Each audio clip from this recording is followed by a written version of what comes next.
breaking news. Today on Rise Up, we will be discussing the latest updates regarding believers in the Ahmadi religion of peace and light in Malaysia. Stay tuned for latest news, insightful updates, and exclusive interviews right here on Rise Up.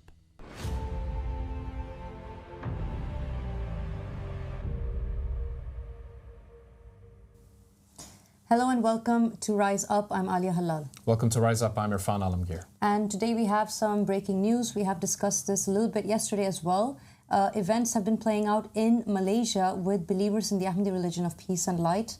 Events that have shown and portrayed the very intolerant and extremist stance towards this religion and towards our humane creed by the Malaysian authorities. It is distressing, it is saddening, but also it is something we must portray and highlight for you, dear viewers, so that you know what is taking place on the ground with our beloved brothers and sisters around the world.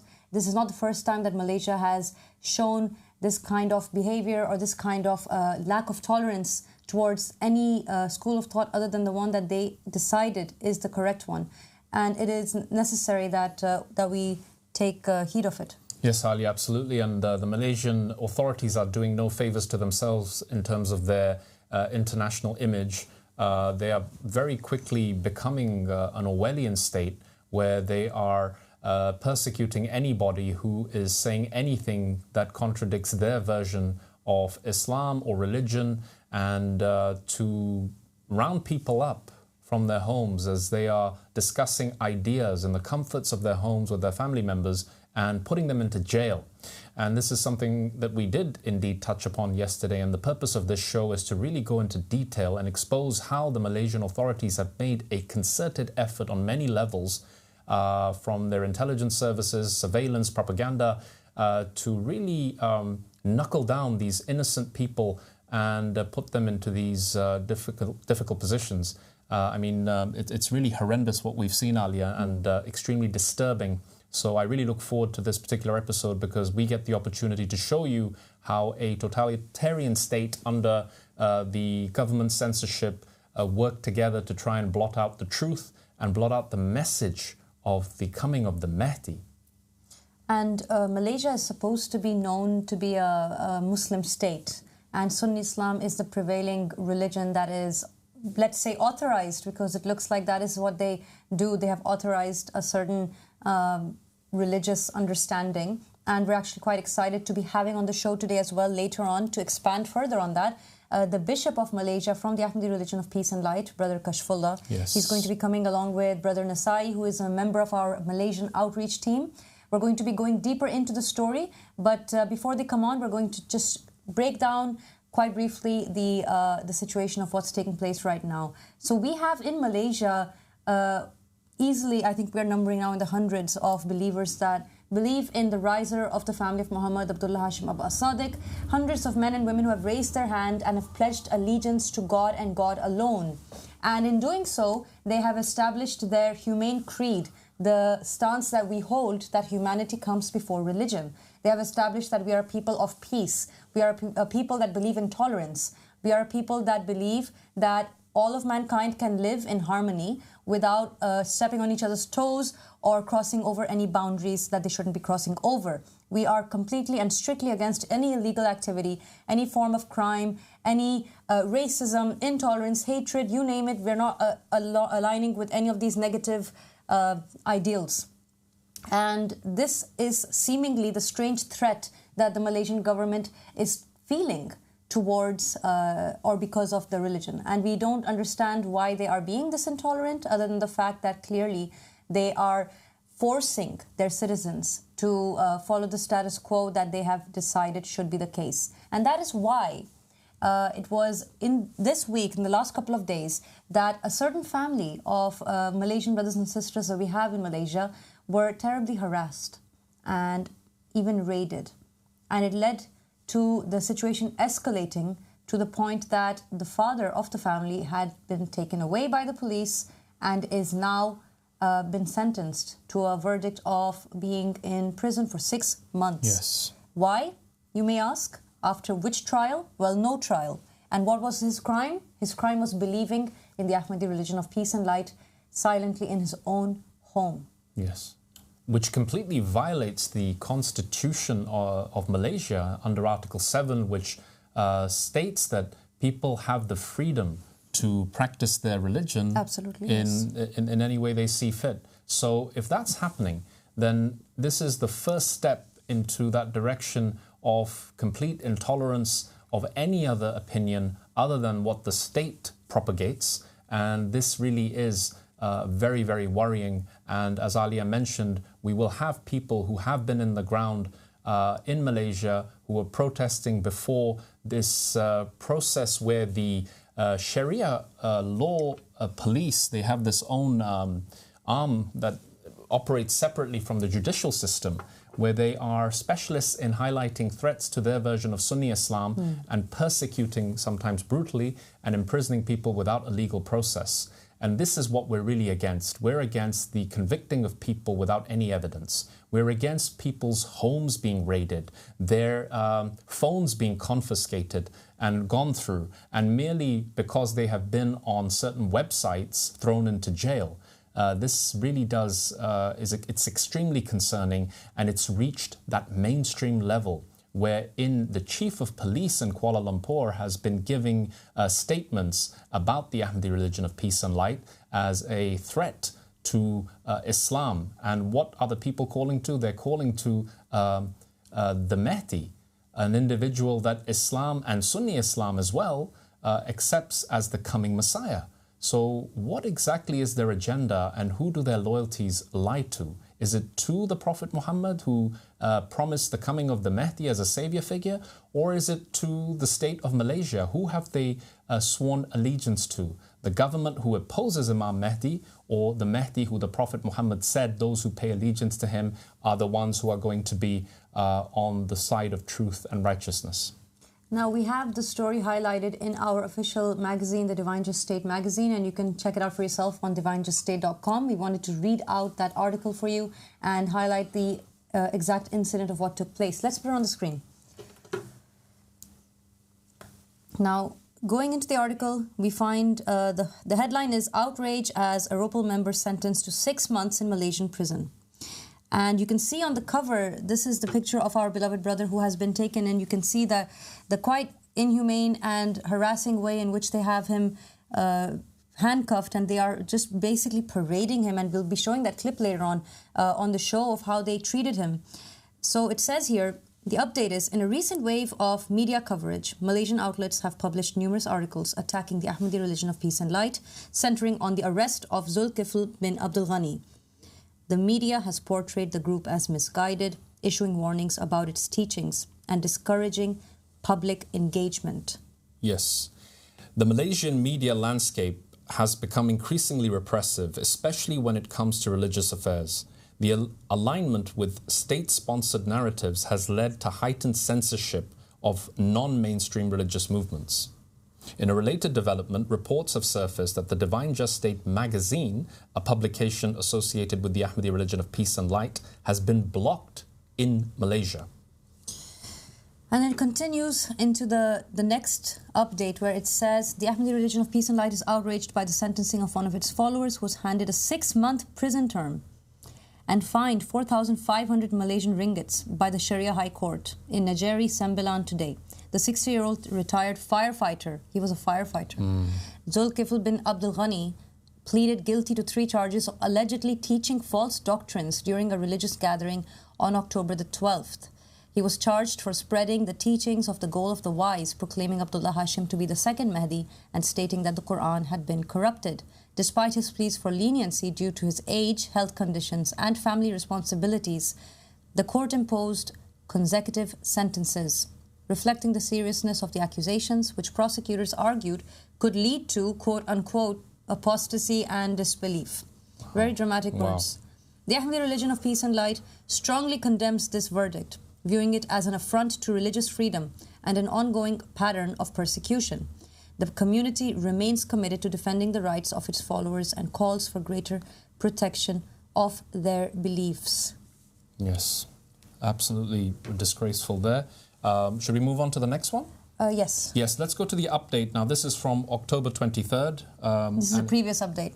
Yes, and it states, in a further development following the raid on a family home in Negeri Sembilan, Malaysia, media reports have now confirmed that the wife who was initially excluded from the arrests has also been detained. This brings the total number of family members in custody to 3, including the husband and their daughter. According to media sources, authorities conducted a search on the family's mobile devices and discovered software indicating their active engagement with the Ahmadi religion of peace and light online. Authorities revealed that the operation was the result of a 5-month investigation into the family's involvement with the religion. So, if we just take a step back and look at what we've just covered there, we're finding that there's a family of Malaysians. They're living their lives. They're doing no harm to anyone. They are not protesting even. They're not even on the street exercising their right. This is a key point. Exactly. They're not even, and which by the way wouldn't have been a problem. Human beings have the right to protest something that they find to be wrong. They have the right to express their belief. They have the right to practice their religion. This is a human sacred right. It's a God-given right and a man-given right. Yet, despite not even having done any of those things, these innocent men and women were simply sitting in their homes, going to work, coming back from work. And my goodness, this man was a firefighter. He must have saved the lives of so many of those citizens that are under the Malaysian government. And for him to have been shamefully paraded like this simply because he believes in the religion. That's so disgraceful. And he's 60 years old. He's a retiree. He has given all of his life to serving as a civil servant, as a public servant in Malaysia. And exactly, it was this blatant, planned way in which to humiliate as much as possible. And you can hear the media cameras going off in the background as he comes out of this white van, escorted by a guard who is essentially hauling him up as if he has committed a great crime. And what was his crime exactly? His crime was that he was discussing with his near kin the idea that there is a call that is talking about the coming of Imam al-Mahdi based on the will of the Prophet Muhammad, peace be upon him, and his family. And if this is all it takes to put somebody in jail for 6 months without a legal process, then I think that, my impression of Malaysia as a country has been completely demolished. You know, it goes against every article of human rights. It goes against its own constitution. And it's something that is extremely worrying, that if people cannot even talk about the idea, which is actually very, very pivotal in their own religion, and they're being put into jail for doing so, it is a very disturbing time. And the people of Malaysia really need now to rise up in the sense that they need to acknowledge that their government is stifling their right to think. And this is the ultimate enslavement. And this is something that we, of course, are against. Yes, absolutely. We're against the enslavement of the minds, and we're against the idea of not being able to simply read your own religious books, because bear in mind that the teachings of the Ahmadi religion of peace and light all stem from previously established scripture. There is no idea of heresy or apostasy or any of these words that were used in the verdict that was placed on this innocent family. We are against any sort or form of inhumane activity, illegal activity, violence, crime, hatred. And yet, despite the fact that we are pushing forward with the creed of peace, we are pushing that the words of Muhammad and the family of Muhammad be highlighted, be revered, be remembered. This is the point of the Ahmadi religion of peace and light. The idea that we believe in the riser Abu Sadiq is simply based on the fact that he is from Muhammad and the family of Muhammad, and he is preaching their message. He is teaching their teachings, and that is why we believe in him. This innocent family in Malaysia were doing exactly the same, and this was their great crime. And we will see this when we bring up the Bishop of Malaysia later in the show. You will see that the way that they are being treated is especially very strange and very sinister. Because while the Malaysian government are very intolerant towards other schools of thought, it is the first time that it's being seen that they react this strongly. To sentence someone without trial, without taking them to legal court even, simply taking them to the Sharia court and allowing that be enough, that they have heard that he is telling his family about this religion, they sentenced him to 6 months. 6 months in prison. That is quite a sentence.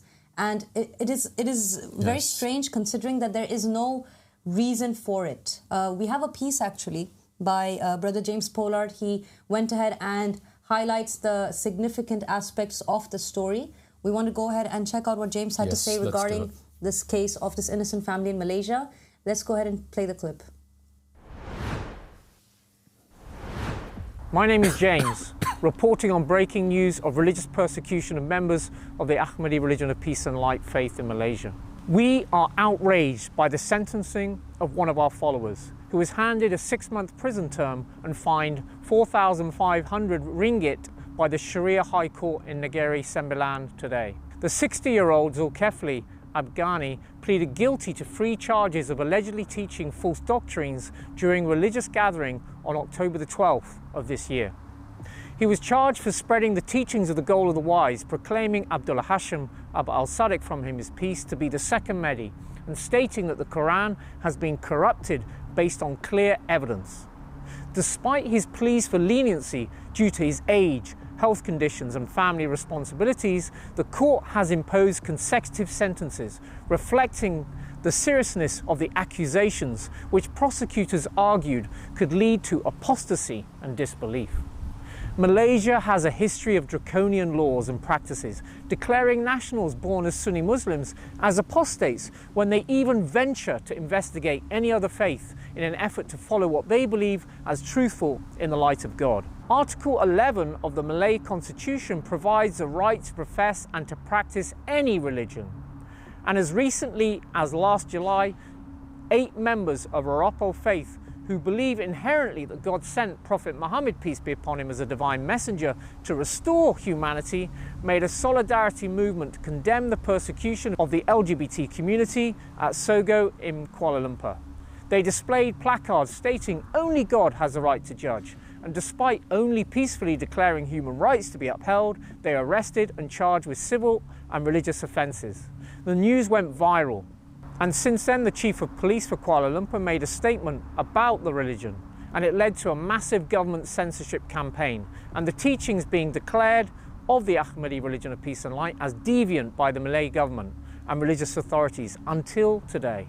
The social media wing has continued to spread the good news unabated that God has sent his prophesied Mahdi, Abu al-Sadiq from his peace, in this day and age, and that the good people of the world have been waiting and hoping for, to guide them to salvation and help establish a divine just state on earth.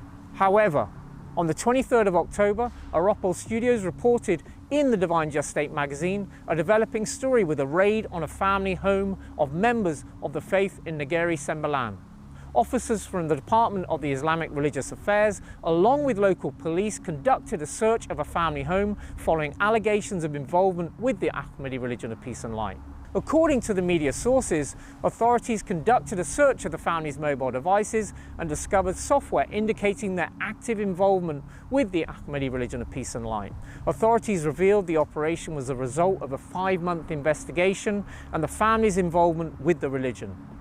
The Malaysian enforcement officers likewise held up mobile devices showing the access to the religion's social media channel for all to see. During the raid, officers reportedly seized several documents, including the printout of the Mahdi's manifesto and other related materials. So the individuals involved are a husband, wife and their daughter, who were all held in custody at the Department of Islamic Religious Affairs. The incident had followed rising tensions within the family after the husband and wife joined the religion in March and May 2024 respectively. Despite their efforts to share their belief with close relatives, strong opposition led to a formal complaint submitted to the religious department. To date, they have not even gone out to propagate their faith with literature pertaining to the religion in the wider community, only sharing the knowledge and teachings amongst their close family and kin. As we stated, the Ahmadi religion of peace and light has been heavily persecuted in Malaysia, where it is declared deviant by the authorities. This latest incident has sparked outrage within our community, who view the actions of the religious authority as a violation of their fundamental right to the freedom of belief. Multiple Malaysian news channels have already broadcast a segment showing the arrest and officers upholding the warrants for the detention of the members. The Ahmadi religion of peace and light strongly condemns these verdicts, viewing them as an affront to religious freedom and an ongoing pattern of persecution. the community remains committed to defending the rights of its followers and calls for a greater protection of their beliefs. Further updates will continue to follow from the Ahmadi religion of peace and light as the story unfolds, and the religion seeks for justice to be upheld for its members of faith. An absolutely shameful display of having to control the masses and the way they think simply because it is not going in alignment with your understanding. And I'm speaking here to the Malaysian government. The authorities that are allowing this to go through are completely neglecting the fact that by forcing people to think the way that they think they should be thinking, to be the way that they expect them to be when they haven't done anything wrong. This is, like you said earlier, Dr. Irfan, very similar to an Orwellian society. It is a dictatorship in a sense, because you are not allowing your people to breathe freely and think freely. And that is a great danger to our human rights. That is something that we take very seriously. And it's not just us, by the way, and we're going to be going into that later on in the show, but we have human rights organizations that have been very alarmed by this news and are taking it quite seriously. They're commenting on it. They are wanting to be more actively involved. We have our human rights outreach coordinator, Hadil Al-Khuli, who is very much active in pursuing the fact that this should not be happening and ensuring that everyone is aware that it's taking place. The more we speak, the more we express ourselves, the greater the chances are that change can take place. And that is the point of this show. That is the point of Rise Up. We speak the truth so the truth can be out there. And it is the truth that sets us free, yes, ultimately. So we are speaking up for our brother Zulkifl. We are speaking up for his family that we are very concerned for. A verdict has not yet been placed officially for his wife and daughter, but they are still being detained as far as we understand. They are still being treated very poorly by the authorities. And I don't think it's new to the members of this religion to have been treated in this manner. We have members all around the world who can testify to having been persecuted in different ways. And it's a shame, but it doesn't mean that we stop believing what we believe in. Absolutely. And we can definitely see the extent of censorship. I mean, this really indicates towards a truth which is manifesting more and more day by day, is that the authorities, both religious and governmental in Malaysia, have begun to recognize that there is a lot of interest in the dawah of Imam al-Mahdi and in the Ahmadi religion of peace and light, and it's the bringer of the seventh covenant and its figurehead, Aba as-Sadiq, the riser of the family of Muhammad. And you can see the response for yourself. It is swift, it is calculated, and it is all-pervasive.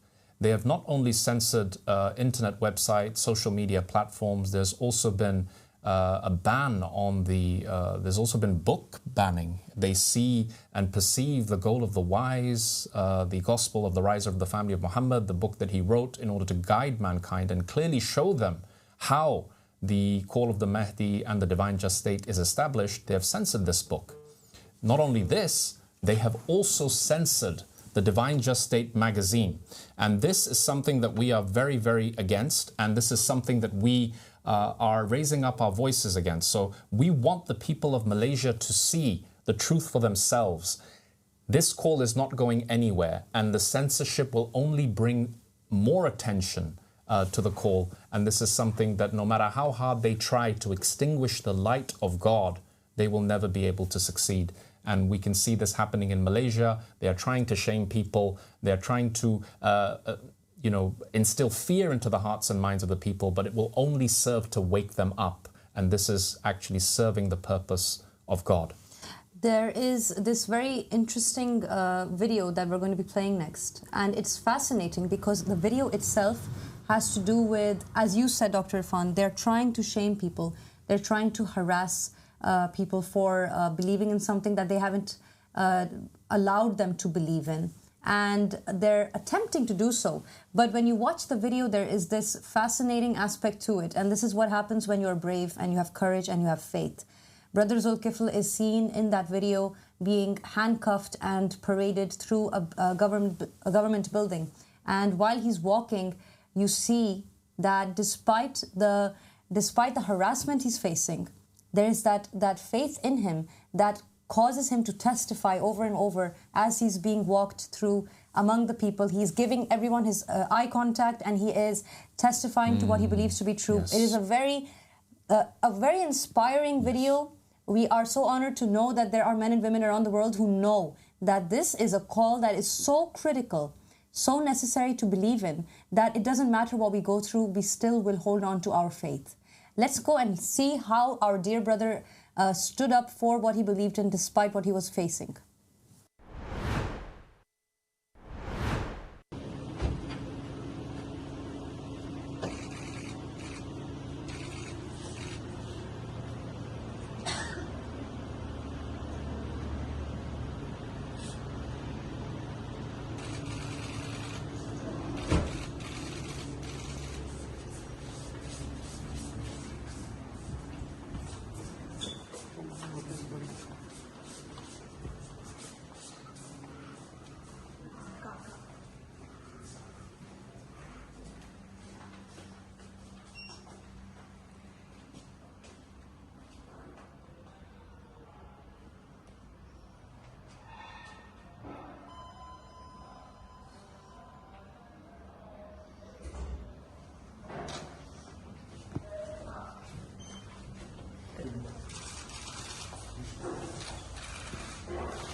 I cannot express enough how inspired I was when I saw the way that this dear brother was being walked through that building. And while many would have quailed and even sobbed in fear, many would have been shaking and fearful for their lives, for their reputations, you see that he is feeling harassed. He is feeling disturbed. He's feeling that cringy feeling of, why are they doing this to me? What did I do wrong?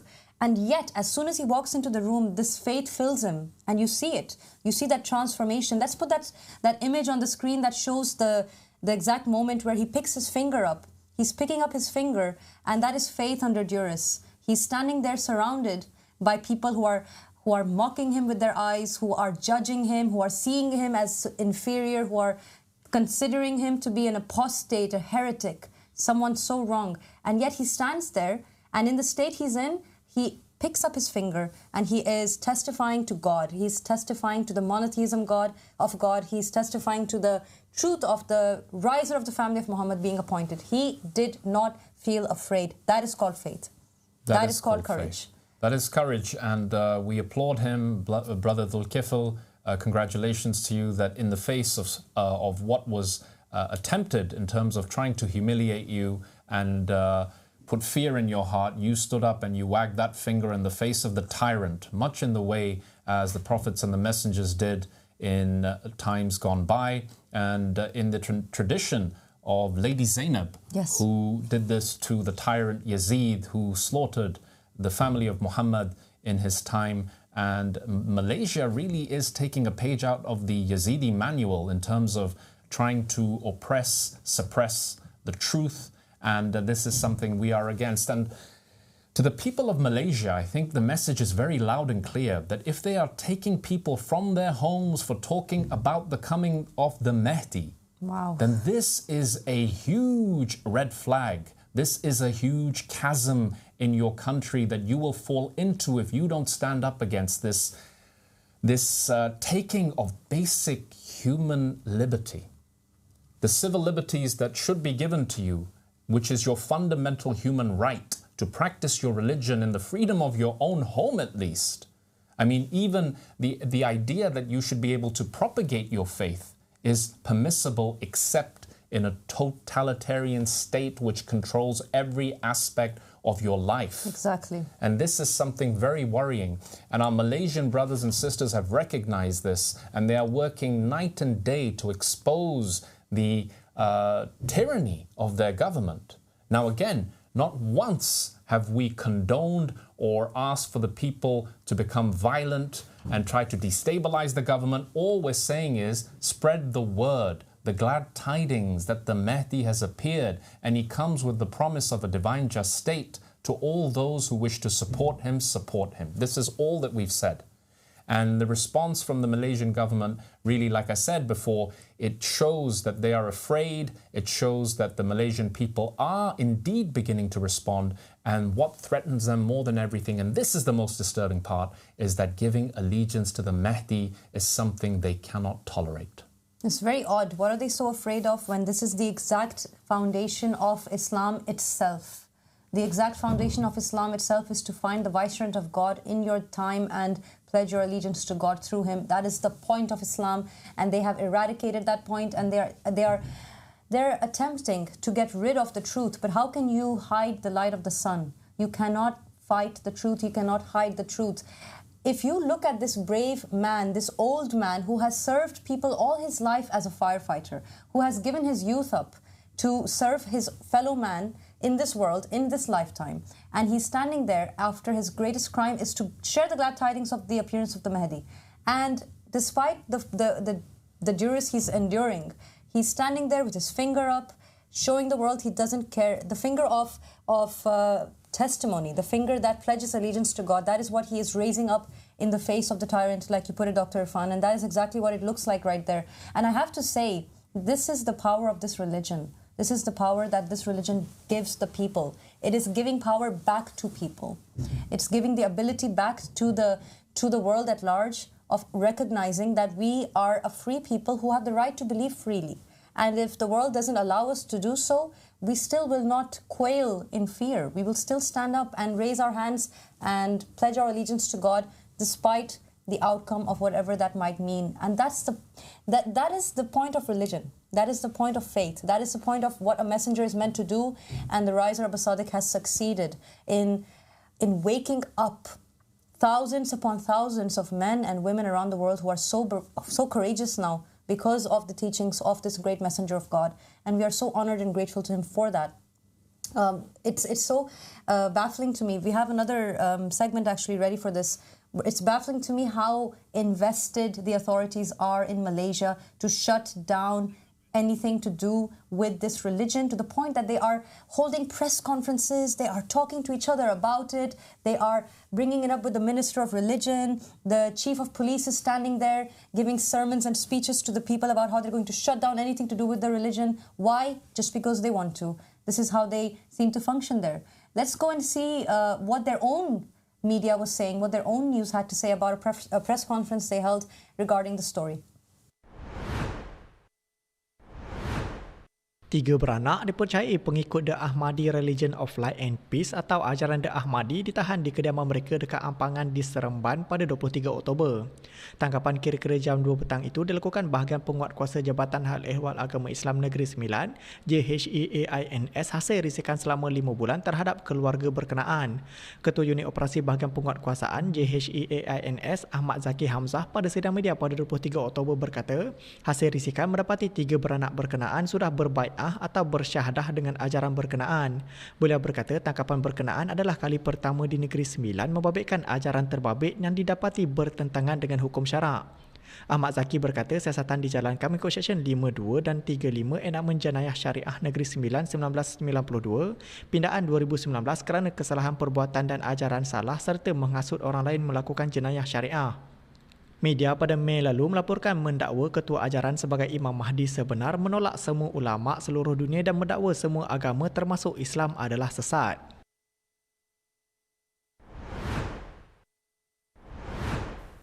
O people of Malaysia, do you not see how the clerics of your religion have distorted it so much so that you are unable to recognize the call of the Mahdi in your time?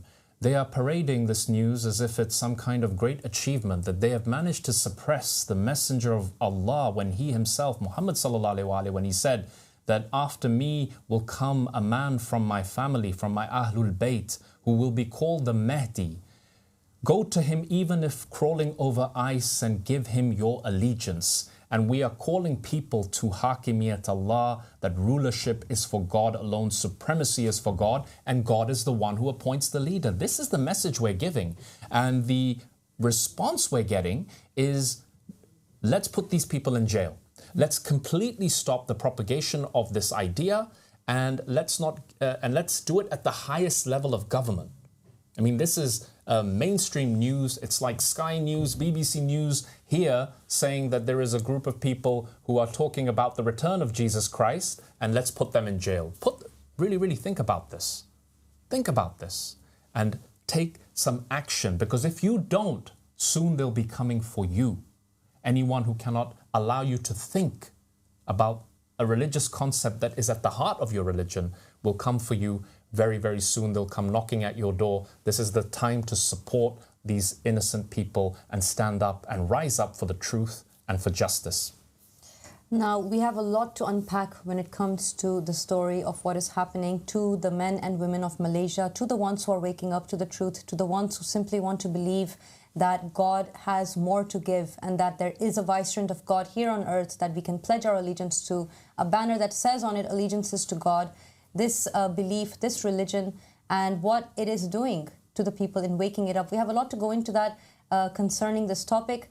And we want to bring our beloved brother Kashfullah, the Bishop of Malaysia, here onto our set so that we can discuss it with him and give you more of the details of what's been going on all this time with the people of Malaysia. We're going to go ahead and watch his official response that he and the Malaysian believers with him have given previously due to previous persecutions faced by them, a response they gave to Malaysian authorities. And we'll be right back after that short break with Brother Kashfullah and Brother Nasai to give you more on the latest. So stay tuned. أعوذ بالله من الشيطان الرجيم أعوذ بالله من الأنا بسم الله الواحد القهار الحمد لله رب العالمين اللهم صل على محمد وآل محمد الأئمة والمهديين وسلم تسليما. Assalamualaikum warahmatullahi wabarakatuh. Salam sejahtera kepada semua. Demi masa, sesungguhnya manusia itu dalam kerugian, kecuali orang-orang yang beriman dan beramal saleh, dan mereka pula berpesan-pesan dengan kebenaran dan berpesan-pesan dengan kesabaran. Saya Kashfullah Al-Mahdi, Bishop Malaysia yang telah dilantik utusan Allah, iaitu Mahdi kedua Abdullah Hashim Aba Al-Sadiq alaihissalam, yang juga Al-Qaim daripada keluarga Muhammad sallallahu alaihi wa alihi, pengibar panji yang telah dijanjikan oleh Rasulullah, panji hitam dari timur. Dengan ini menyeru kepada dunia agar menerima khalifah sebenar yang dilantik Tuhan untuk zaman ini. Sabda Rasulullah sallallahu alaihi wa alihi, barang siapa yang mati tanpa mengenali imam zamannya telah mati sebagaimana di zaman jahiliyah.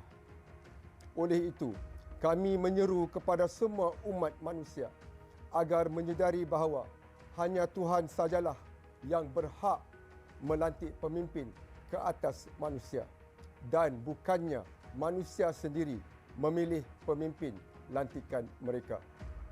Kami juga menyeru agar umat Islam menerima pesanan baginda Rasulullah sallallahu alaihi wa alihi yang telah termaktub di dalam wasiat suci baginda sebelum kewafatan baginda, yang menamakan para pewaris baginda seramai 24 orang.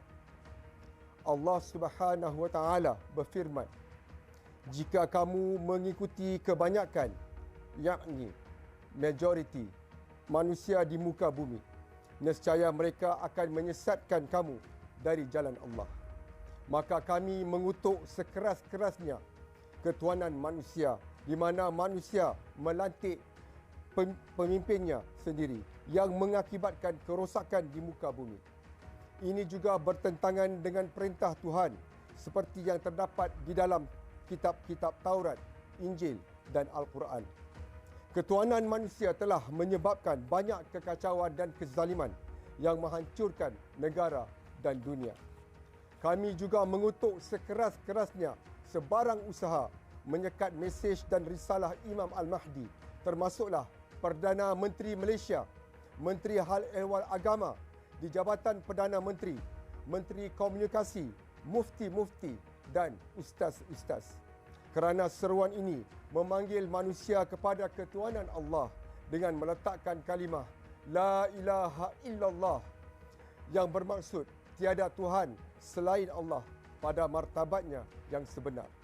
Kerana sesungguhnya kalimah Allah adalah yang paling tinggi. Di sini kami menegaskan bahawa kami Ansar Imam Al-Mahdi dari Malaysia mengamalkan ajaran Ahmadi, agama keamanan dan cahaya yang memperjuangkan hak kemanusiaan bagi setiap individu tanpa mengira warna kulit, bangsa dan agama.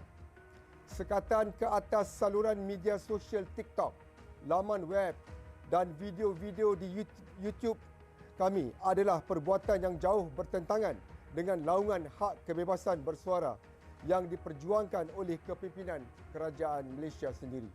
Dekat TikTok ada satu akaun nama dia Agama Ahmadi. Dia ada 30.6 ribu followers. Setiap kali dia live pun yang tengok pun 80,000 lebih.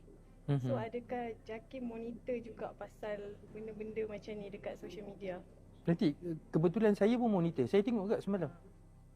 Masa dia go live tu, saya pun sempat tengok, Datuk Siraj pun tengok, Datuk Ajib. Kebetulan dia pun ada di Melaka. Memang arahan saya kepada agensi-agensi agama termasuklah JAKIM dan juga JAWI ialah untuk monitor ajaran tersebut. Jadi kita akan berbincang dan perbincangan dengan PDRM dan juga MCMC sentiasa berjalan. Kita mengharapkan insya-Allah kerjasama MCMC untuk monitor ajaran yang disebarkan melalui social media tersebut dan berperanan untuk memberhentikan, dipanggil apa, menurunkan kan TikTok ke apa ke daripada dapat dituntun oleh pengikut-pengikut dia. So jadi ini adalah tanggungjawab kita dan kita tidak mahu anak-anak muda generasi bakal pemimpin sekarang dan masa akan datang terpengaruh dengan ajaran tersebut. So tindakan kita telah ambil. Kami bukanlah sebuah pertubuhan haram atau militan yang menyeru kepada keganasan untuk menggugat atau menjatuhkan mana-mana kerajaan. Kami hanya inginkan keadilan benar-benar ditegakkan demi kemaslahatan seluruh umat manusia. Sebaliknya, kami merupakan sebuah pertubuhan agama yang berdaftar secara sah yang menyeru kepada kedatangan penyelamat di akhir zaman seperti yang terkandung di dalam kitab-kitab agama seperti Taurat, Injil dan Al-Quran. Namun, terima kasih dan syabas kepada kerajaan Malaysia di atas publicity percuma yang telah membantu menyampaikan seruan Imam Mahdi ke seluruh Malaysia dan Asia Tenggara. Kerana apa sahaja yang kamu lakukan akan tetap membuka laluan kepada seorang lelaki daripada Ahlul Bait Rasulullah yang kini datang untuk menyelamatkan umat manusia dan memenuhi bumi dengan keadilan dan kesaksamaan setelah ianya dipenuhi dengan ketidakadilan dan kezaliman. Pesanan Mahdi pertama, Imam Ahmad Al-Hasan minhus salam wa rahmah.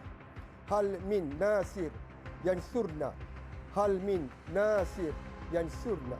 Adakah ada di antara kalian yang akan membantu kami?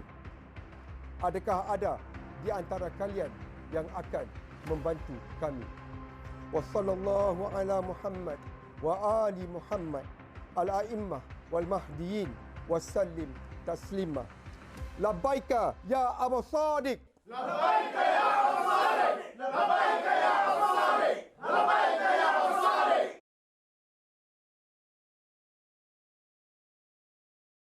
Breaking news.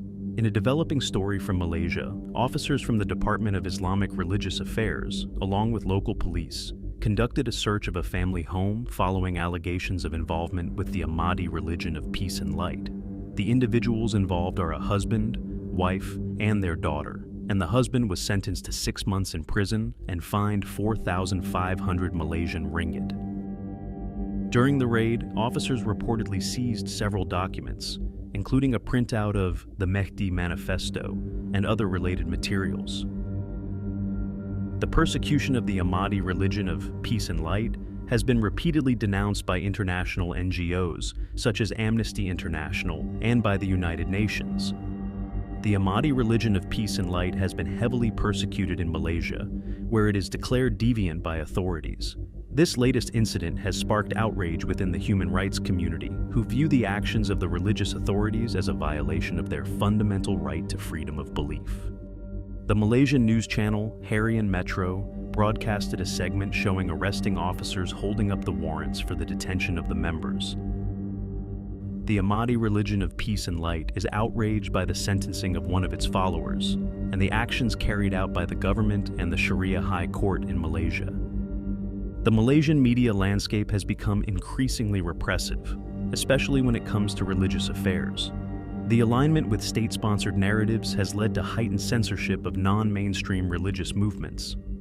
In a related development, reports have surfaced that the Divine Just State magazine, a publication associated with the Ahmadi religion of peace and light, has been blocked in Malaysia.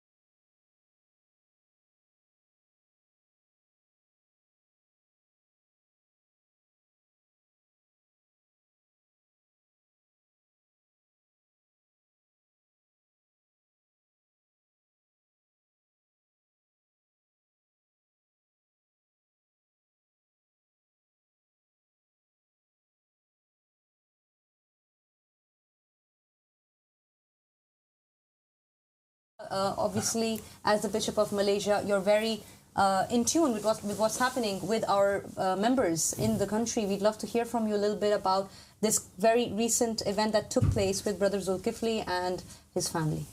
Okay, thank you for the question. At this very moment, the majority of our believers in Malaysia, they are scared. They are scared because they believe that the police are actively searching for them.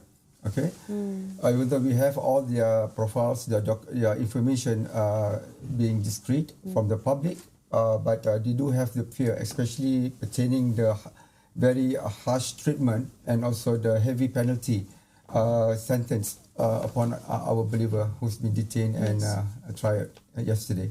Exactly. So he was, as we've mentioned before on the program, he was just taken in. Their house was raided. Yes. I believe even personal documents or phones, electronics were taken, and they were not allowed to even have a lawyer or any rights given to them. They didn't have a trial. Yes. There was no trial. Everything was done so fast. You know, they conducted the investigation. I think less than a day of investigation, and they immediately sent him to the Sharia High Court and sentenced him. Now, I believe this is basically against the basic nature of humanity. You understand? Because usually what happened, because this is not a national threat. Okay? Right, this is it's something not a national threat. I think we have to explain that because I don't know if many people are aware of this, but apparently there are 2 different courts in Malaysia. And can you explain what that means? Okay, in Malaysia we have what we call as our civil court concerning crimes involving like theft, robbery, or national threat, or you try to you being treacherous towards the government or towards the king. Another court is basically concerning Islamic affairs, purely Islamic affairs, and we call it Sharia court. Okay, and Sharia court laws shouldn't be implemented in a harsh way. It's very much more lenient. The approach should be different because it is not concerning the safety of the public. Right. Okay? So the way we see that they are doing this in a very weird way. I've said this is not a normal practice by any religious department or by any Sharia court before this. So would you say that the way that they are treating Zulkifli and his family is a bit unusual? It is, concerning that him being retired fire brigade, serving the country for so many years, and him being an elderly person, 60 years old. I think this kind of treatment is definitely very cruel, and we cannot tolerate and we cannot accept this kind of action taken. Is there any precedence for this? Has it happened before where they've taken people out of their homes and raided in them? terms of the Sharia police that you're talking about? Well, that is if the crime involve weapons, for example. Really? Okay. We have, for example, a group of Islamic cults. We call it Al-Ma'una. Okay.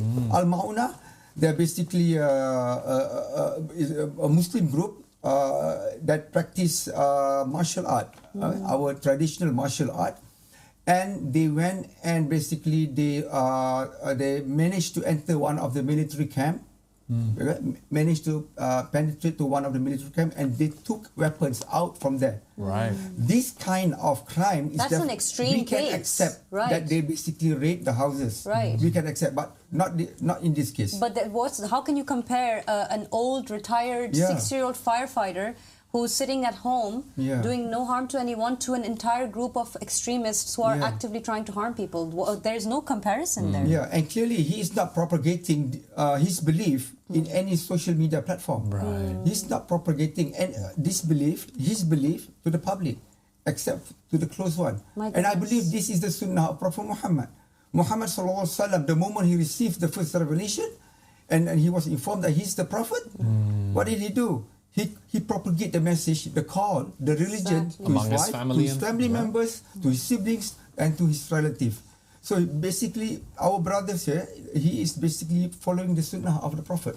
Wow, that's very well said, brother. I think that's a very good portrayal of the situation, and I'm very saddened by it, but we're also not too surprised by their intolerant stance. Brother Nasai is an active part of our studio team, and you actually work in the social media department for the Malaysian outreach team as well. Yes. And I'm sure that you can shed some light here on the aspect of your social media work. It seems like Malaysia is very invested in censoring material. Yes. So, for example, I think since March this year, they've blocked our TikTok accounts, and they've blocked all access to all the websites, our main websites as well. And yesterday, they blocked our Divine Justice website as well. Magazine, yes, a very critical point, yes. Very strange. Let's show on the screen some of the screenshots that we have of the Malaysian social media. And look at those numbers. If you check it out, you'll see that there might be a very good reason that the Malaysian government is feeling threatened there, because it looks like you guys are getting quite popular in Malaysia, and your numbers are incredible. They're numbering in the thousands to even hundreds of thousands of views and 10,000 subscribers, people following you on these platforms that were then shut down. And they didn't want people to know much about the religion. To the extent that now, is it due to this very story, by the way, that they shut down the Divine Just State magazine there? They're not allowing people to see it. Is it because of the situation with Brother Zulkifli that they initiated that stance? Well, we do know that we recently released the Mahdi's manifesto. So, that really did it, huh? That was the thing, the document that triggered the whole process. So probably that's why they would block access to the Divine Justice website. Interesting. And did you translate the manifesto to Malaysian? Yes, we did. We have the manifesto translated in Malay, and we have started distributing the manifesto to the public.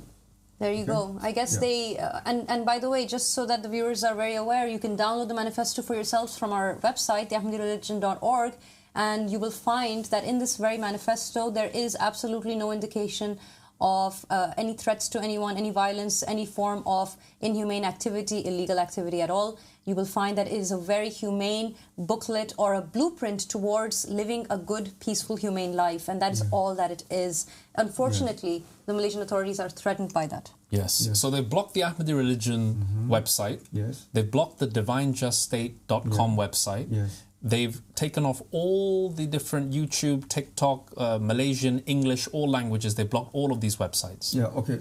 Let me get it clear. The only social media platform that we are able to utilize and to reach the public in Malaysia is our YouTube channel. Okay. So what happened? We have been very active with our YouTube live shows. Okay. Right. And even if they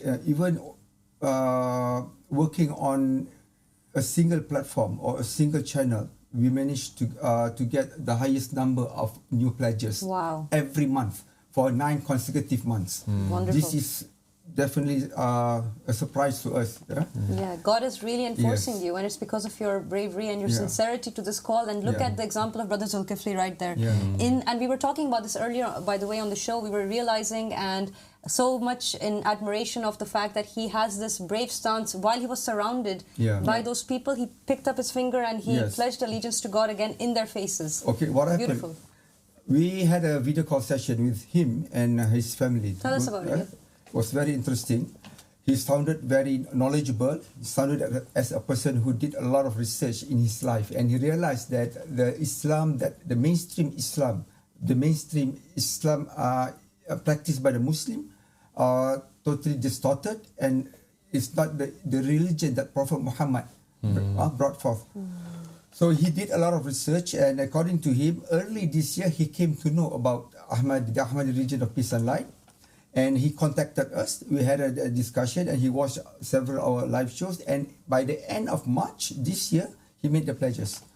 Okay, and he's very devoted. He's a very devoted member of our faith. So we can see that very clearly. We want to bring more champions into the faith like Brother Zulkifli. Sounds like an amazing person.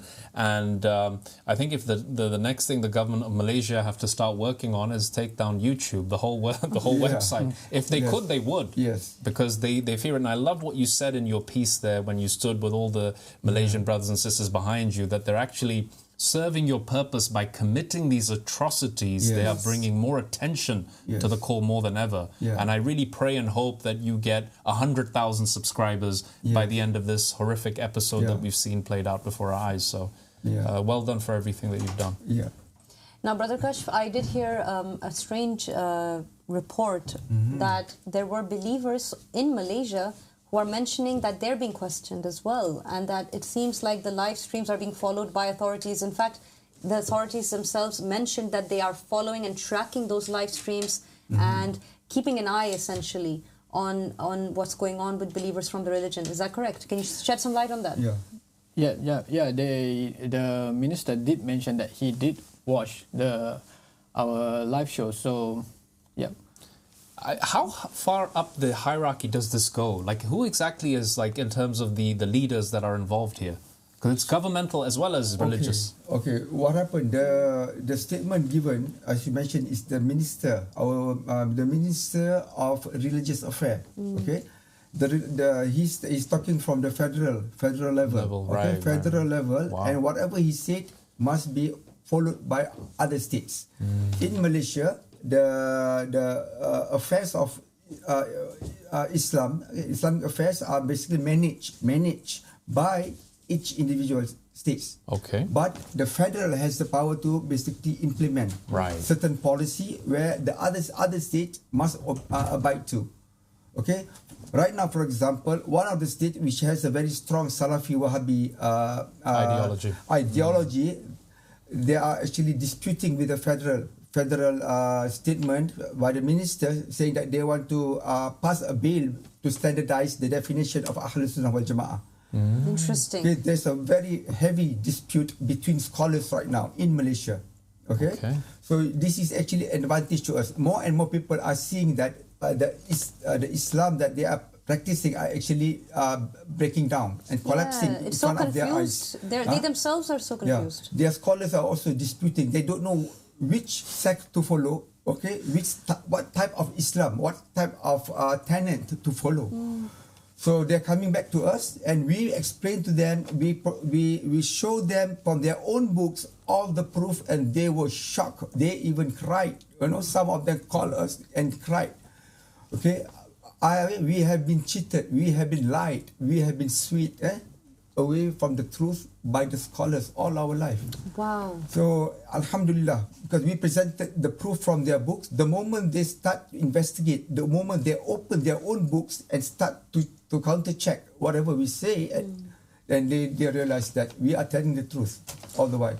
That's incredible. It's incredible. But Brother Kashfullah, why isn't it that somebody from a legal perspective is addressing this issue? Because this goes against the Constitution of Malaysia under Articles 11, correct? Yes. We have basically two articles now. First article is Article 4, okay? Article 4, subsection 1, which clearly mentioned that the federal constitution is the most supreme law in the country. Okay. Any other law that goes against this constitution shall be considered as null and void. Right. Okay, we have to put a stand there. Yes. Which means that whatever bills, whatever enactment passed by the state, any of the state, or pertaining, even including Islamic affairs, that contradicts with the federal constitution will be considered null and void. So just to clarify, the Sharia court cannot really pass a verdict unless the federal court accepts it. True. Okay. True. And based on Article 3, subsection 1, it states it gave a very general statement. First, it states that the official religion of Malaysia is Islam, but any other religion than Islam can be practiced there you freely. Go. So constitutionally, that is a right that Malaysian citizens have. This is what they are doing is actually against the federal constitution.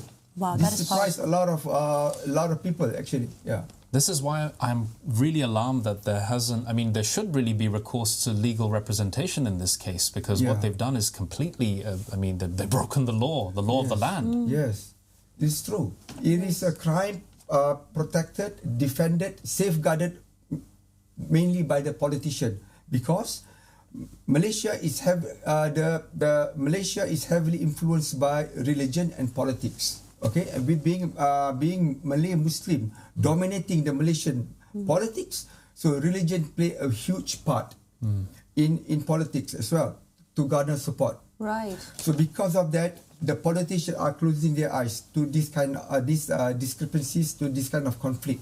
Well, then they're neglecting their duties, and they are allowing that the whims of these non-working scholars keep playing in the society and control the people, control the masses. Yes, basically. What happened, we have in 1996 a group of scholars, the muftis of each state, they sat together and they basically defined that Malaysian Muslim can only practice Ahlus Sunnah wal Jama'ah. So they decided that together? Yeah, whereby the federal constitution did not stipulate this in the constitution. Okay. So a follower of the Ahlul Bayt, is it, by this definition, if you are a Shia Muslim, for instance, are you labelled a non-Muslim? Yes, based on the official documents? Yeah, based on the National Fatwa Committee. If you're not practicing Ahlul Sunnah wal Jama'ah, then you are non-Muslim. That is absolutely mind-blowing. I had no idea they were so intolerant to any other school of thought. Obviously, they clearly are intolerant to the Ahmadi religion of peace and light, but to be so conservative to their own ideas and not allowing other Muslims to even consider themselves Muslim, that is ridiculous. And that is another thing that more and more Muslims are realizing now. Okay, we believe that there is no compulsion in Islam. Okay, la ikraha fi din. But in Malaysia, if you're born in a Muslim family and you are a Malaysian, you are automatically registered as Muslim, okay, following Ahlul Sunnah wal Jama'ah. Automatically, and you're not allowed to change your faith. You are not allowed to do so. So this is totally forcing the people. That's the epitome of dictatorship. We are not given the choice to choose the faith that we prefer. That is incredible. I had no idea it went that deep, and this also stifles any kind of dissent to the mainstream kind of opinion of the scholars. And I think Malaysia is more and more beginning to manifest this thing that we've been presenting all this time, that there is this kind of attraction and cooperation between the government and the religious clergy, right? Even though Malaysia says it's a secular state at the highest level of government. Malaysia, that's why it's another confusion here. Okay, Malaysia claimed to be an Islamic country. Agreed? They said themselves one of the key players in the OIC, Organization of An Islamic Republic, it would call itself, right? So what happened is that, of course, our federal constitution is not based on any Islamic policies or any Islamic teaching. We have to agree, and because of that, the non-Muslim in Malaysia considered Malaysia as a secular country. But to the Muslim, they call Malaysia as an Islamic country. Wow. So there's a conflict now between the non-Muslim and the Muslim Malaysian. It's a very schizophrenic identity. It doesn't know what it wants to be, and it looks like this Sharia court is running rogue, doing what it wants. What it considers to be moral, it is imposing it on people, even if it goes against the constitution of the country itself. That is very alarming. That is a very distressful situation. We're going to talk in a bit about the human rights organizations that are now taking a closer eye on the situation, because this is something that should not be tolerated. It is not just going against what we think is our humane creed. It's in fact going against legal law in Malaysia. I mean, this is a problem here. So besides the politics that are going on, obviously part of politics we know is media and the campaign of the media, that they are hand in hand, and they go hand in hand in presenting a picture to the people. We know that already there are several media outlets, we can put it on the screen right now, that are publishing articles in Malay to showcase the story. And we can show the viewers right there so many of these articles. I think we got 9 already that are going one after another on the screen. Right now you can see these headlines. Brother, what are they saying in all these magazines and articles? What is their part of the story, if you know what I mean? In terms of media. So they portray us as false vintage. And first of all, I think we should mention that the media is quoting mostly the court case, right? But then the charges themselves are wrong, are false. What are the charges they're placing?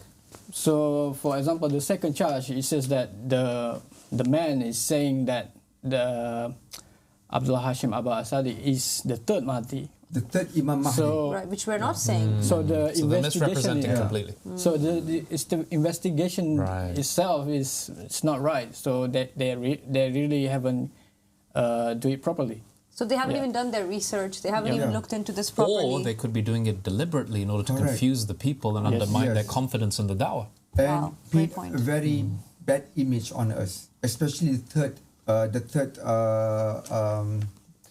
Mahdi claim that no, it's not that. That's the first one. The third one is pertaining marriage. Okay, so they portrayed a very bad image, which we never ever until now, said as what they accuse us. It's the teaching. So they take the goal of the wise. They find in it things without context, and they portray them in this way that can confuse people and disturb them. And again, this is a very typical kind of behavior of someone who's trying to spread propaganda. Because if they portrayed the truth for what it was, they should be taken seriously, but they are not doing so. They are trying to shake the people and bring them onto their side to kind of make a case against the Ahmadi religion of peace and light.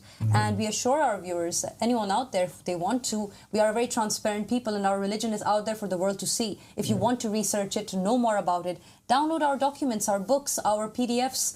You can order them on our online store. You can watch the Mahdi Has Appeared YouTube channel, and all those beautiful lectures by the riser Abdullah Hashim Abba Sadiq will shed light for you on what it is that we believe in. And why is it that people like Zulkifli can stand there surrounded by people and still testify to his faith in this religion? Why is he so brave? It's because the faith is so ironclad. The evidence is so strong that no one who is true to God can deny this religion. And I wish that the Malaysian authorities could see that. There's something that our brother Zulkifli mentioned to me. Yes. There's something that he mentioned to me before he was arrested, a day before that. He told me that in the Quran, Allah command us to read. Okay?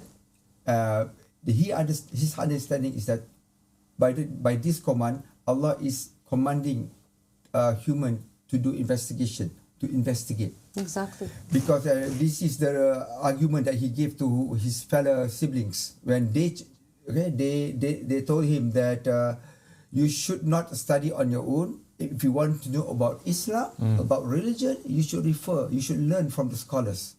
So he said that give me one ayah, one verse in the Quran that we have to follow scholars. We have to follow and we have to learn Islam through them, through the scholars. Okay, so because the Quran mentioned read, we ourselves have to read. We have to do our own research. So this basically impressed me. I mean, he really understands the religion. That's such a beautiful He understands what God wants us to do.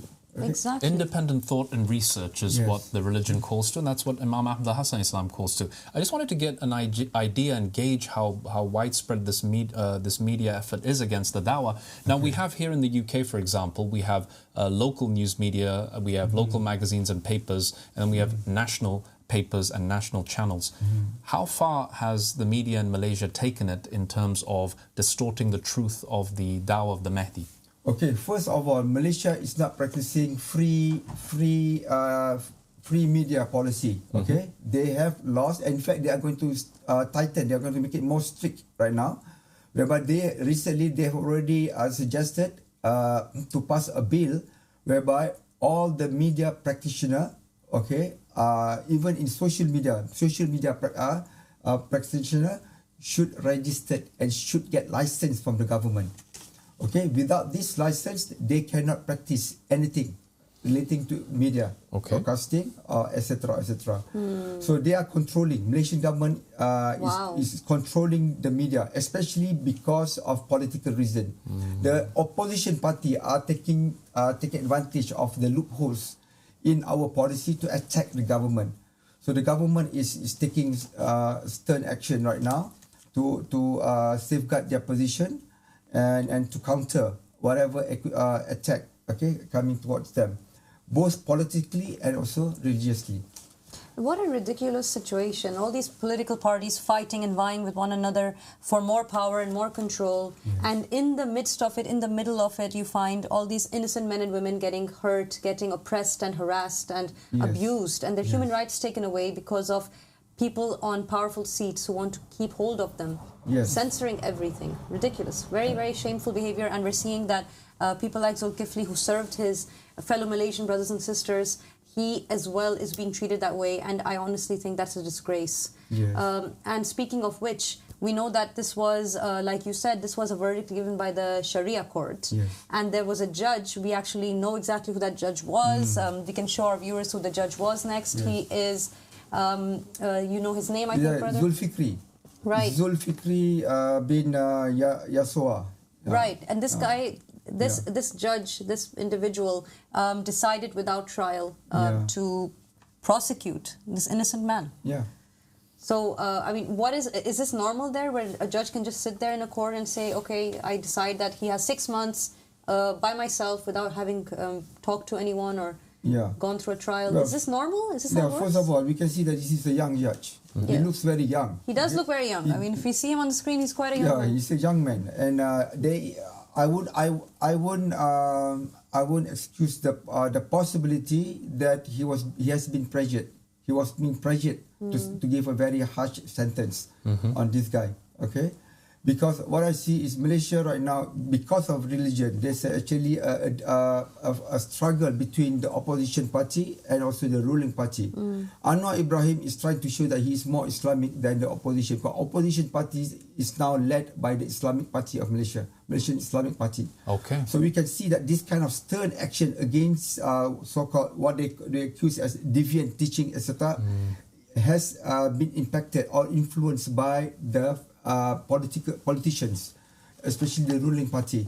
So this is not something normal. Okay. Usually, for example, we have cases before where people practicing or believing in a different faith, they were sent letters. They were called to attend counselling. Wow. They were called. We received report that you are practicing a deviant teaching. Okay, we have set up an appointment. Please come over to and meet us. Very humane, respectable terms. This is the procedure that the Islamic department should have taken. Okay, but instead they went and raided the house. Okay, immediately arrested, and overnight they charged them. Just imagine. How strange! What a strange. I mean, it does show that they're very threatened. Yeah, extremely so. And I was just curious, this person is appointed by the religious authority, the religious wing in Malaysia. How does he attain this position? Okay, the judge is usually, for each state, the king or the sultan for each state usually appoints the mufti for the state and also appoint the judges based on the recommendation given by the muftis. So they're handpicked for their obedience to the tyrannical regime that they represent. Yes. We actually have the verdict. It was translated into English. Yes. We have the exact verdict that was placed on our brother Zulkifli, and we can put on the screen right now for the viewers to see. It's very strange. It's a strange thing to behold, that we're living in a time where these verdicts are just randomly meted out to people. Let's actually read some of it. It says, the Enforcement Division, Department of Islamic Religious Affairs, whereas information has been presented before me regarding the commission or suspected commission of the offence of wrong act or deviant teachings under Section 52 of the Sharia Criminal Enactment, 1992. It is apparent that items or documents are important for the investigation of the commission of the offence. Therefore, this warrant authorizes and requires you to enter the premises. So this was the verdict that was given to them. You are to seize any items and bring them immediately before me or the court. My goodness. I mean, clearly, like you said, Brother Kashf, this is a very extreme stance that they have decided to take. And it's not, again, I have to say, it's not the first time it's happened in Malaysia with believers. We want to go into that story, but right before we go there, let's give a quick shout out to CAP, Freedom of Conscience, who have immediately jumped in as soon as they heard about the news. They were alarmed, they were disturbed by it, and they decided to start reporting on it immediately. Let's put on the screen our the report that was made by CAP Freedom of Conscience on persecution incidents against members of the Ahmadi religion of peace and light. We thank them for their active involvement and their promise to continue this active involvement in exposing tyranny in the country of Malaysia against the Ahmadi religion of peace and light. We also wanted to thank Amnesty International. Amnesty International has been involved in helping support the persecuted members of our religion before in cases in Algeria. And Amnesty has again come through and has mentioned the Ahmadi religion of peace and light as being a religion that's being oppressed, being persecuted. So we really thank the human rights organizations out there, and I do hope that authorities out there that are the likes of the Malaysian government are aware that there are still human rights organizations that are going to speak up and are going to expose the truth for what it is to the world at large. It doesn't look too good right now, what's happening in Malaysia. It's not a good look for them. Yeah, no, first and foremost, yes, a big thank you to the human rights organizations. I hope more and more join the call in terms of pointing out these gross injustices and human rights abuses that we're seeing on the ground in Malaysia. And yes, we welcome any support for these innocent people being dragged out of their homes, publicly humiliated, or at least attempting to humiliate them, and then putting them into these prisons under some very draconian kind of rules and laws, which again I was completely unaware of, that the conditions had reached this stage in Malaysia. I'm somebody who's learning more and more about laws and the rights of the people in Malaysia, but I'm just incredibly stunned that these types of things have happened. And Alia, you were saying before we went into the human rights organizations who are talking about this incident, you said that in Malaysia this has happened before. Yes. This is not the first time it's happened. Exactly. Can you put some more light on this? Like, where did it happen before in the past, where the authorities came in and just took people and without any legal process? Of our religion.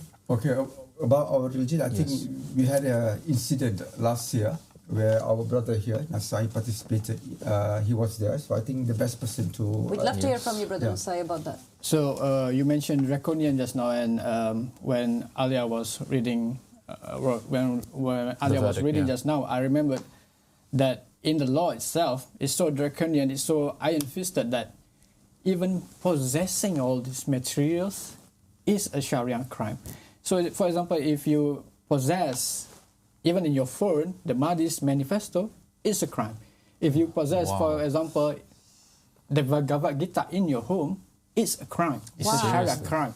You can get charged for that.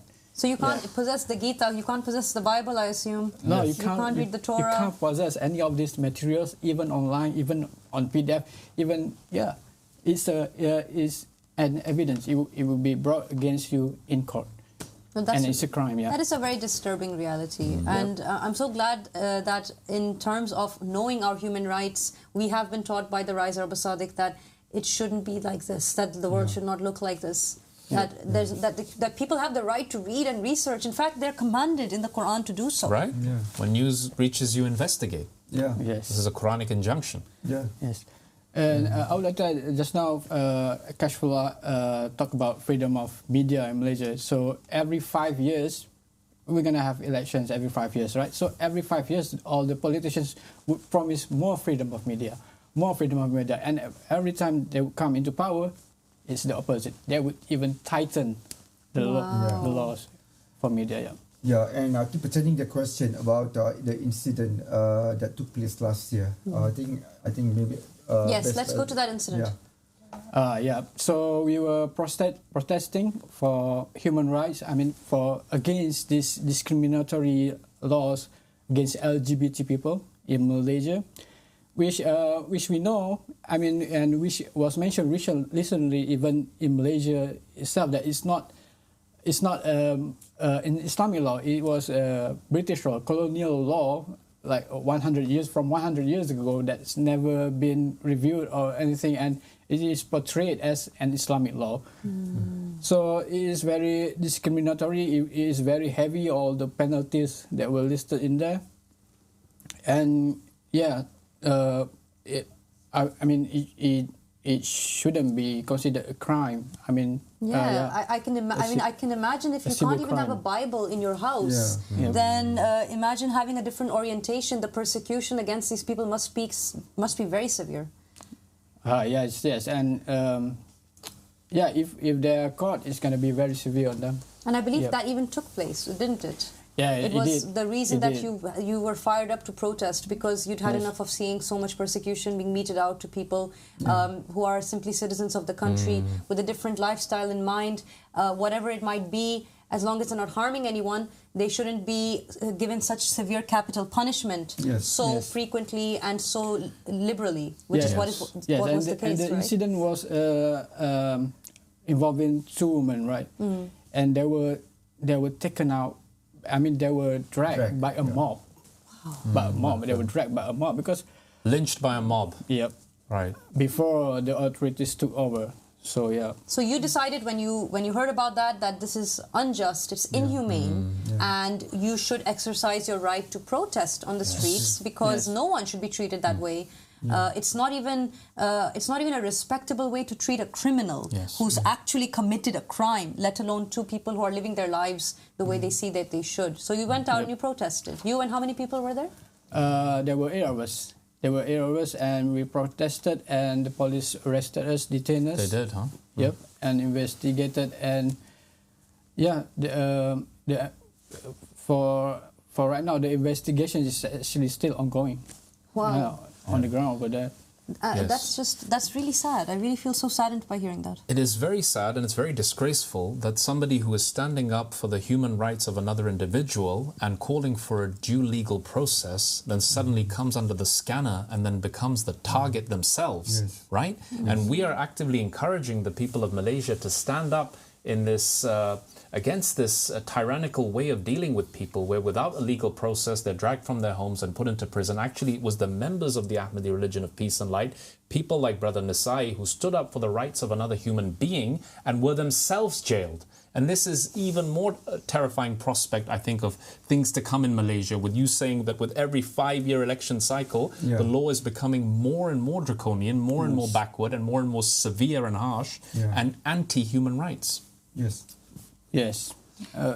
Maybe Kash would like to add on that. Okay, I think it's good to add a few things here. Okay, we can see clearly, Malaysian especially, we can see clearly that the government has been covering up a lot of issues in Malaysia, okay, for their political reason. For example, we have a series of mysterious disappearances. Really? And then, for example, what happened to our brother, not our brother, he's a Shia member, Shia follower, Amri Sheikh Mat. He was basically abducted. My goodness. Okay, in 2016. Okay, and followed by my friend. I have 2 colleagues of mine by the name of Joshua Helmi and his wife Ruth Sitapu. Both of them converted to Christianity. converted to Christianity, and they were basically spreading this call in Facebook. Both of them were threatened, and they came to me. They voiced out their concern about their life. And sorry, were they spreading Christianity? They were basically talking about the Christianity in Facebook. Okay, got it. Okay. In his Facebook page. Okay. So what happened? He was mocked. He was threatened, and he came to me, and he told me that he has people threatening to kill him. Okay, and like 2-3 months after that, he suddenly disappeared. Wow, This happened in 2016.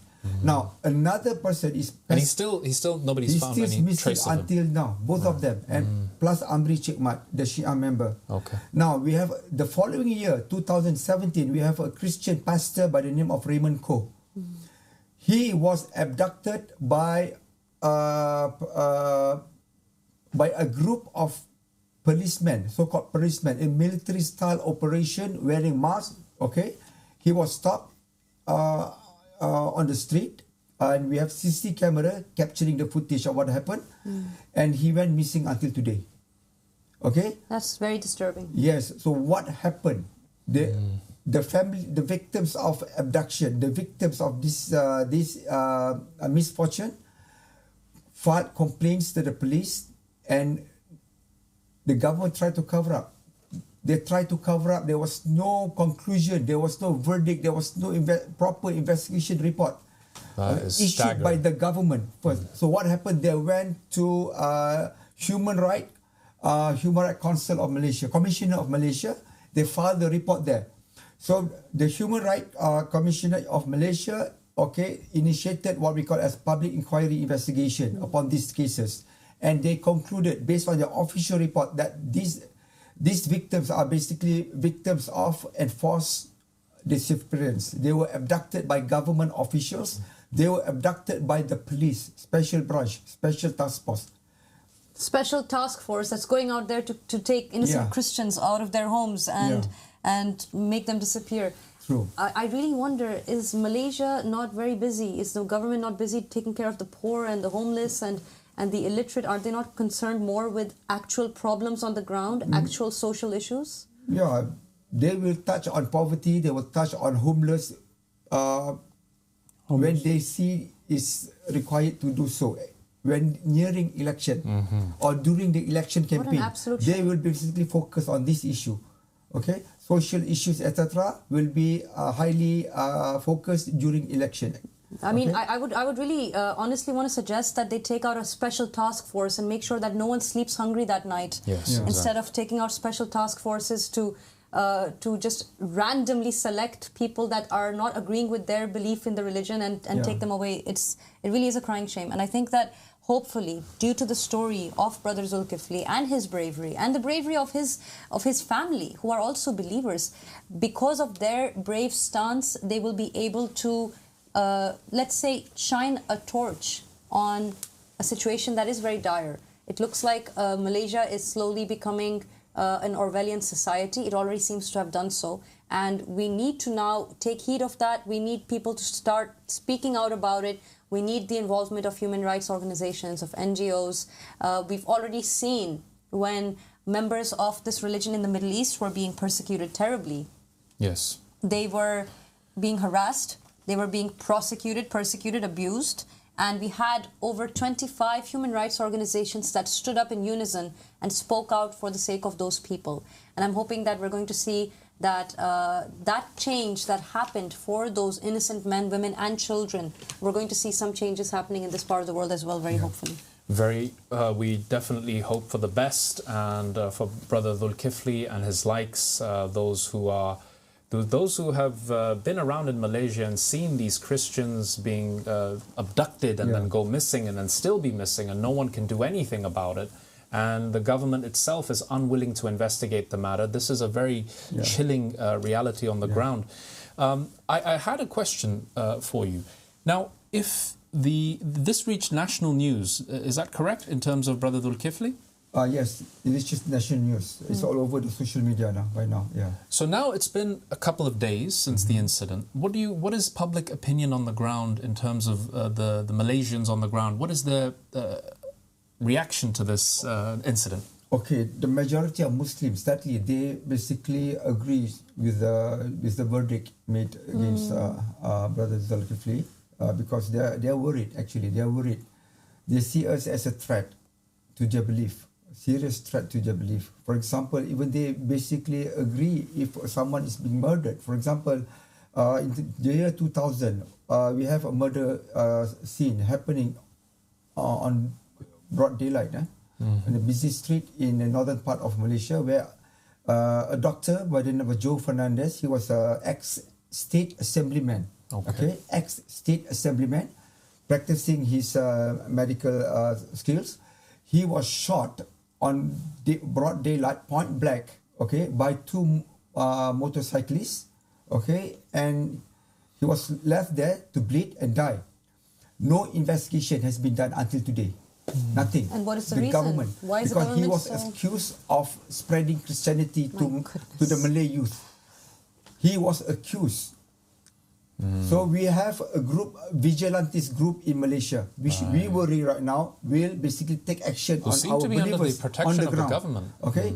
And the government are basically closing their eyes to this kind of groups, extremist groups in Malaysia right now. Has anybody been charged for the murder? Nothing. Nobody has been investigated for this murder until today. That's ridiculous. It's like 24 years ago. Yes. So I have to say, I'm sure that the society in Malaysia in general are aware. They are intelligent, good-hearted people. They must know that this is not how life should be. Yes. They must be against it. They have to have that humanity in them, and I'm sure they do. So when they now hear from you guys the teachings of the Qaim of the family of Muhammad Abu Sadiq, when they hear him talking about the kingdom of heaven on earth, when you are translating his works, which I know you are, you're translating the Mahdi Has Appeared lecture series to your platforms and trying your best to reach out to the people of Malaysia despite the censorship, despite the heavy lockdown that the government likes to do. And you have translated works of Abu Sadiq besides the School of Divine Mysteries into Malay as well. What other works have you translated? So I know you've translated the Manifesto. We are, of course, we have been. We are now currently translating. There's another book that has been pre-translated by Abdul Hashim Abu Salih Al-Salam, which is called Al-Haf Al-Sharif. Yes. Which venture into what we call a spiritual like Gnostic teachings and Gnostic teaching, of course, and which I believe the Malaysian, especially the Malay Muslim, are very they're going to love that book. They're going to love this book a lot. So we are that's a really exciting doing project, the translation as we speak. Yeah, something to look forward to for the Malaysian people. And another thing, more and more people are realizing the failure of the current system. Tell us about that. What is the impact of the religion on the society? Okay, for example, they can see that every 5 years, government keep on changing. And the last election, we have a hung parliament. We experience a hung parliament where we don't have any political coalition that can actually form a government. Okay, the parliament was hung. Okay, and we had a lot of difficulties to basically officially come to decision. And the king had to intervene. He had to do something. Yeah, so we have seen this, and the politicians are now trying to bribe other politicians to leave the ruling party coalition so that they can form a new government. So more and more people are realizing this, and so when we shared with them our the manifesto of Mahdi, the Mahdi's manifesto, they can see a new alternative. They realize a new alternative that never been introduced to them. All their life, they were shocked. Come on, this is the perfect system. Wow. This is the divine system, and no scholars until now are willing to talk about this kind of system. Okay, even the scholars are abiding to the man-made system.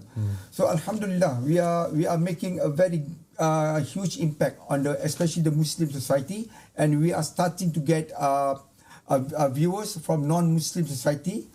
Christian followers in Malaysia, Christian followers from Indonesia, and also Christian followers from Singapore. That is so beautiful. I have to say, we really need to hone in on that point, because in different parts of the world, and now we're seeing also in Malaysia, this is happening. In different parts of the world, you have men and women who are from different backgrounds. So it's not just, like you said, brother, it's not just that the Muslim nation are hearing about it and they're believing in it while others are negligent to it. You have Christians in Malaysia and Muslims in Malaysia. Really encouraging. It's so beautiful, and it just shows the the unison of that truth that we believe in, that it is for everyone. And we've said this so many times. We come on Rise Up, we come here, we say, everyone, this is the truth for all the world. It's not for one nation or one people, it's for all people. And what a great example of that from this different part of the world, where you might think that it would be a certain kind of way only, or certain people would want to listen to this news. Other people who are besides the Muslims are also hearing it, such as the Christians. How wonderful is that? Yes. And we have a huge number of Christian followers in Indonesia. I think the amount of Christian members, followers in Indonesia is equivalent to the whole Malaysian population. Yeah. Okay, so this huge number of Christian followers. And it makes sense, right? Because they're so persecuted and they're being abducted from their homes. They are also considered as minorities in Indonesia. Okay? And we have a lot of extremist groups in Indonesia. For example, they have a Jamaah Islamiyah, led by the previous leader, Abu Bakar Bashir. These are all terrorist organizations in Indonesia.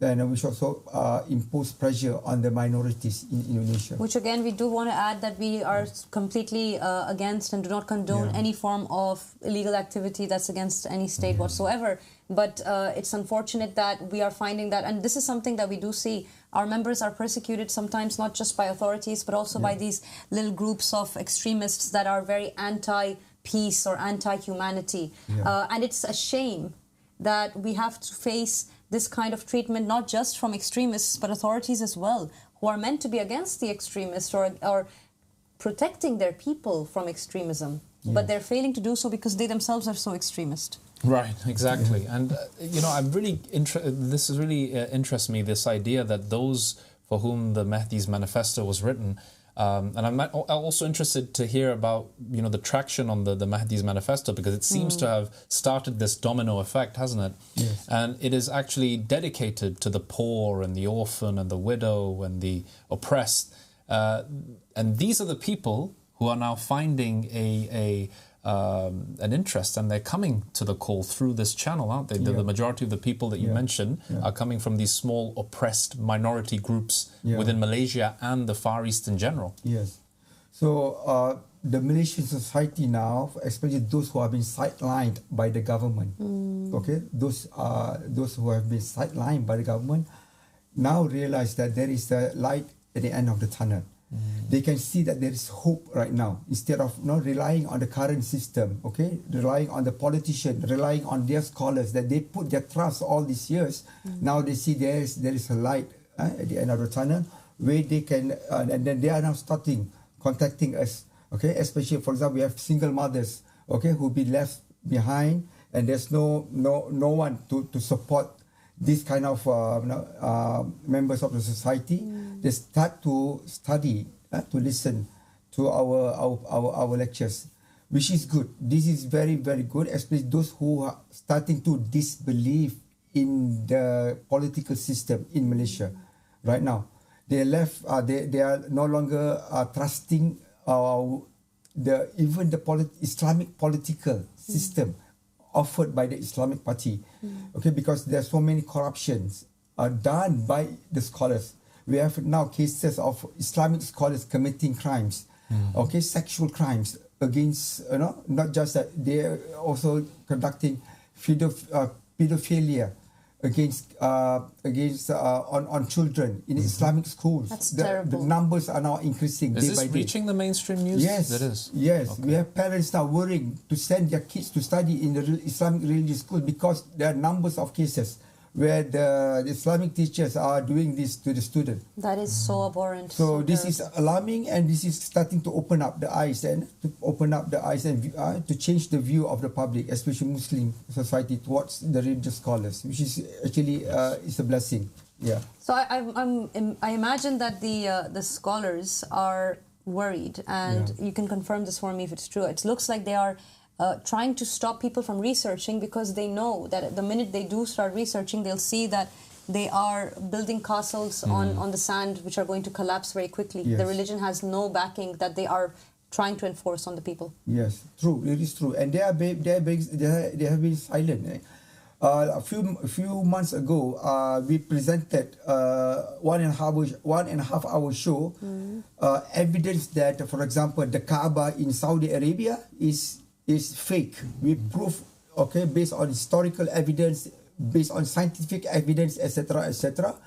And none of the Muslim scholars in Malaysia challenge us until this very day. None, not even one. I wonder why. No, none of that. They just kept silent. They want this to pass through just like that, so that people won't hear about it. So we are going to basically highlight this as part of our main points. We want to show to the Muslim society that if they can fake the Kaaba, what else can you do? Okay? My goodness. If they can fake the Kaaba, imagine what they can do. What a wake-up call that is. Okay? So this is a big thing, and we have new believers who basically studied all the evidence that we shared with them pertaining the fake Kaaba in Saudi Arabia, and they were shocked and they came to us. Okay, I cannot deny all the proof, and then he made the pledge.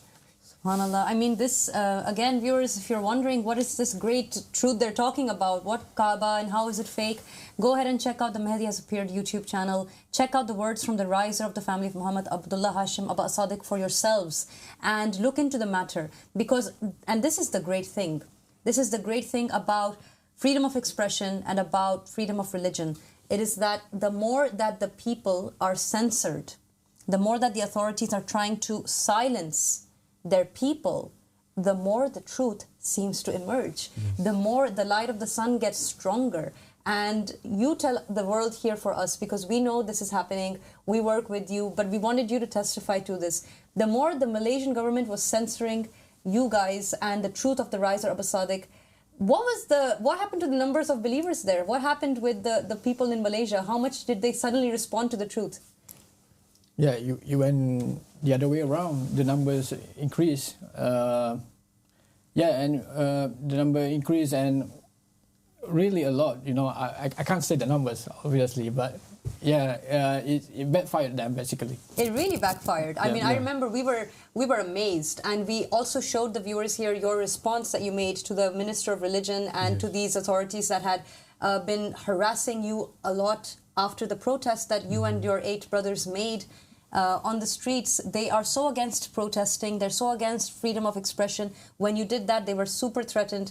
And I think, as you mentioned, the escalated response they're having to members of the Ahmadi religion of peace and light now, such as Brother Zulkifli, this very unprecedented, escalated response is a show of their fear. They're clearly very afraid. And they were very threatened that when we announced that a book will be released, there was a news article where the Minister of Religious Affairs was telling the Home Minister that we need to ban the publishing of this book. So because right now they need to be specific about it.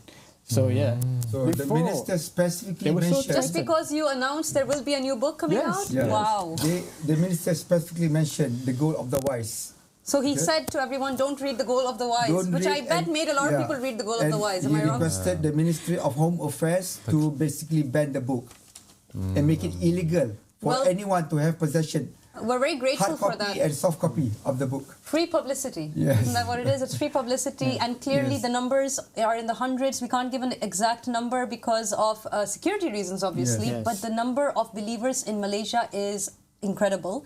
It will continue to grow because the light of God cannot be hidden for long at all. And we have to thank you for testifying to these truths for the people of Malaysia, our brothers and sisters who we love very dearly. We want to encourage them, and we want to encourage you, if you're watching this, to stay strong, to have that faith that you have. Be the likes of Brother Zulkifli and raise your finger of testimony to the skies in front of everyone in the world. If they oppose you, if they threaten you, know that there's nothing to be afraid of. Preserve yourselves, preserve your faith, stay strong, stay safe, and thank you so much for tuning in to Rise Up. We're going to call it a day here now on Rise Up, but stay tuned to the channel because we're going to be talking about the story through the day, inshallah. Until tomorrow morning, we'll see you again. Assalamu alaikum wa rahmatullahi wa barakatuh.